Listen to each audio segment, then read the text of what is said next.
Hi guys, today we're going to be making Chemex coffee. So it's a filter version of a coffee, and it's my go-to. It's what I like to make.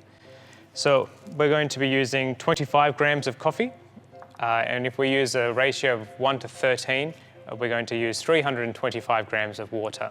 This is just a guide. It's generally the first coffee that I make is going to use those measurements, and then we can start tweaking it then. It's going to be based on however you like to drink it, what kind of coffee, and how strong you want it. But just for now, this is what I'm going to do. So the first thing we need to do is get our filter. Just chuck that straight in top. The paper itself has been treated, so all we want to do first is just give it a rinse first. So we're going to give it a proper drenching. This is also going to heat the Chemex itself, so your coffee's not going into a cold apparatus. It'll be good. So now that's been rinsed, we can just get rid of that water.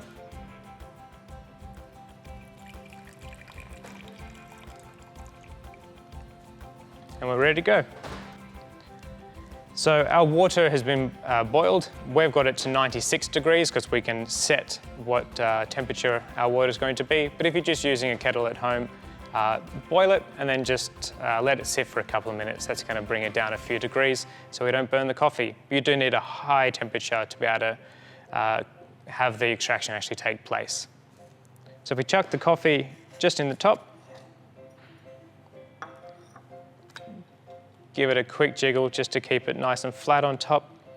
So ideally you're going to have a set of scales set up. That way you can control exactly how much water that you're using and the flow rate as well.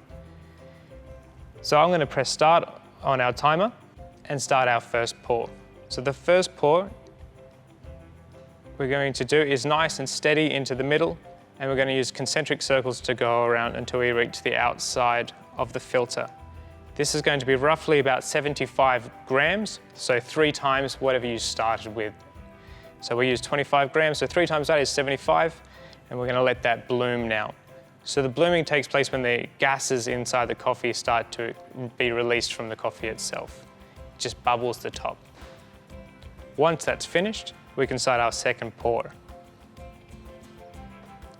So just like the first time, we're just going to start in the center and move out, slowly expanding that circle until we reach the outside of the filter again.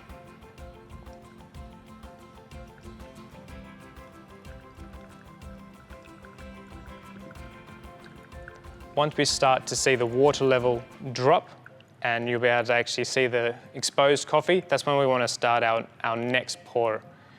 It's important that you don't have the coffee exposed for too long, because otherwise it's not actually in the water and it's not having any extraction taking place.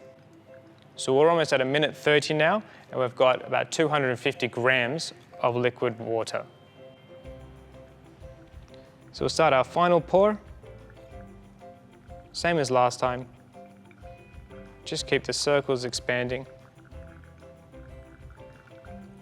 Just like that. So now we're just on 2 minutes and we've reached our 325 gram water mark, and now we're just going to let that sit. It's going to complete the extraction. So we're almost at 3 minutes now, and the final drops are coming out. So once that's finished, we can dispose of the coffee and the filter together.